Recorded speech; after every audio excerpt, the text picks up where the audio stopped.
Yo, hello and what's up? And we are here again for another Outlaws of Thunder Junction standard deck tech. And what I've thought about last night when I made this list is that what if there would be somewhat like bears or hate bears for the standard format? And we know that we have seen some powerful white creatures, and especially the reprint of the Grand Abolisher. What if we have this list back as like a similarity or similar build from that of the old legacy version for this deck? Hence, we call this one as the OTG Mono White Stax. Let me just refresh this website. So this build is mostly having these hate beers that can somewhat get your opponents to a lot of delays and hindrances, as may say. So we have 20 creatures, 24, 6 enchantments, 4 instants, 24 lands, and a lone planeswalker for the Wandering Emperor. So what are the creature choices here that was added? We're going to start off with the 1-drop. Alright, so let's just skip this one because it has, like they say, as a specific purpose for this build. We're going to start off with the 2-drops. Of course, we have now considered the Grand Abolisher as the reprint version, which can fit with this deck. It will just hinder the shenanigans during your turn, wherein your opponents can cast spells, activate abilities of artifacts, creatures, and enchantments. Hence, in a way, you can just disrupt them from countering your creatures. So sticking this up on turn 2 would be really a painful way for most blue-white or blue-black decks that would have some instant counter spells for your next drop, or for your 3-drop or 4-drop. Now for the other card that has somewhat made this build to be more specific of the hate or the hate beer category are the 3 copies of Talia, Guardian of Traben. So Talia here would just basically tax out non-creature spells. So having spot removals would cost opponents 3 to cast. Counter spells would also cost 3, and also a solid creature that has first strike that can also pick off early damage. So the other 2-drop that was considered here are copies of Ambitious Farmhand. So this card would all just make sure that you can search for a 3rd land drop in case that you're keeping 2 lands. So basic planes are just revealed and put into your hand, and later on with the Coven ability you can transform this one into a 3/3, that is a 3/3 lifelink season Qatar, only if you control 3 or more creatures with different powers. So in any case, it's a utility and can later on become a good mana sink for a better attacker for your board, also developing it to have you not miss your land drops. And we have also considered the usual card that was added in this kind of build for the, let's say, the old school mono white mid-range are the copies of Spirited Companion. So just only get you a card draw, but also a body that can be used later on for your support of the Pixie. So let's just explain now what would be the Pixie's use here. So we have 4 copies in the deck. It is just a 1/1 for 1 flying, but its ability that when it enters the battlefield, return up to 1 target non-fairy, non-land permanent to control. If a permanent was returned this way, put a personal counter on another Pixie. So it basically becomes a 1 to cast for 2/2 flyer, which can also become a good attacker. You can return off cards that has TB effects, such as the Farmhand, the Spirited Companion, and also some of the other non-land creatures basically. Also even the Raptor can be used again when you return it with the Nurturing Pixie.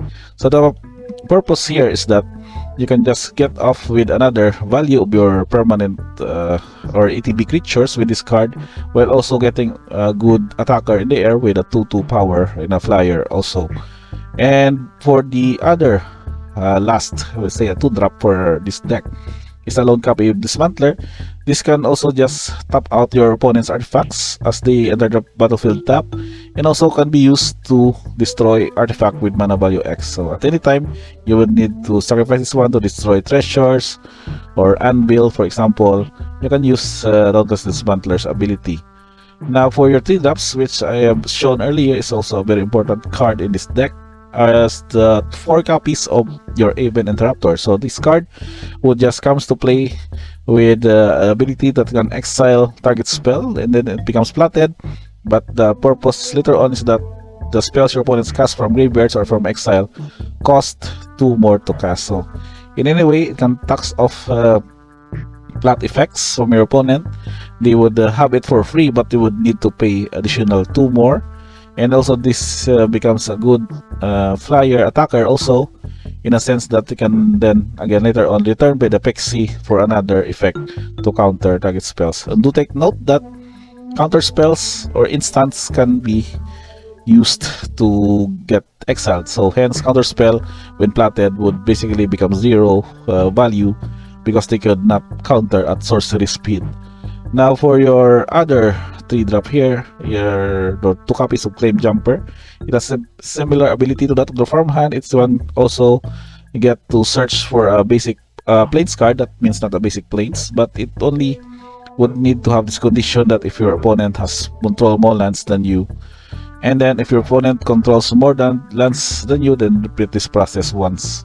So in a way, you can search up to 2 plains cards and put it into the battlefield tap. Now for the 4 drops, which are again composed of utility creatures that can also kind of tax your opponent, is the reprinted copy of the Archangel of Tides. So Tides here would basically get you to fend off attackers because they would need to pay 1 for each of those creatures as long as your Archangel Tides is on top.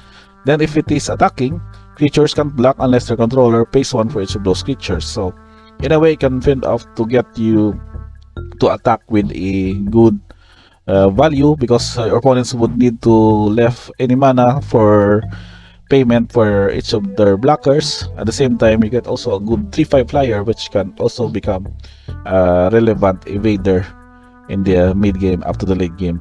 Now for the other 4 drop here, we have again Seraph Paragon, which is also a familiar card in the format.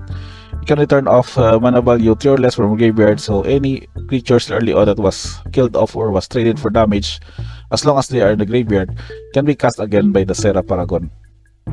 And to take note that this means that not only creatures but also permanent cards or permanent spell with mana value 3 or less from your graveyard. And then last but not the least are your 5 drop. It is the Mother of the Machines, Elish Norn. She has ability that can also have your trigger abilities trigger an additional time. It also becomes a 4/7 vigilance and also a good attacker and defender at the same time, and can prevent your opponent's permanents entering the battlefield won't cause their abilities to trigger. So it basically shut offs ETB effects of your opponent, which can also get you a good advantage on your board. Now for your enchantments, more of these are just utility spells basically, because we have 4 copies of Winning Announcement. We can just put on additional creatures on board. Card effects can also turn into Anthem. A copy of Virtual Reality, which also gets you to produce a 2/2 Knight creature token with Vigilance and can later on become an Anthem effect also. And we have considered a copy of Ossification, which also can be effective and works well with the Mother of the Machines in the battlefield, in which you can also trigger an additional time and can be used early on and can again be returned by the Pixie to target a more relevant creature or planeswalker in the battlefield. And for the instance, of course, spot removals will get lost. That's 3 copies, and then the Getaway Gleamer, which is the new uncommon card from Outlaws of Junction. It has ability that can exile target token creature and then return it to battlefield at the beginning of your next end step. So bouncing off creatures with ETBs will also get you to have more value, and also has ability that can destroy a creature if no other creature has a greater power. So spot removal and blinking effect in 1 card is very also get you a good card advantage. And of course, we don't really need to explain what the Wandering Emperor does. Is that you can just produce some army of 2/2 white samurai creatures with vigilance, but also gets to go some combat tricks with a summon counter and first strike, and then can exile top creature, target top creature, and you will gain 2 life. Now for the lands, you can see here that The distribution would really go with mainly planes. So we have 17 planes in the deck, and then one utility card with the Ganjo, 3 Field of Ruins to deal with the manlands, 2 Roadside Reliquary that can also be used to Ricardo effects if you need to draw a card, and Mirix also can produce an army of 1/1 Protection Might tokens in the mid game up to the late game. Now, last but not the least are your average mana value, that's 2.47, and card distribution is mostly white, of course. We don't really need to go from fix, but I think this deck would still be open for some splash effects like black, for example, so that we can access cards like discard spells in the form of Duress or Pilfer against blue-white matchups.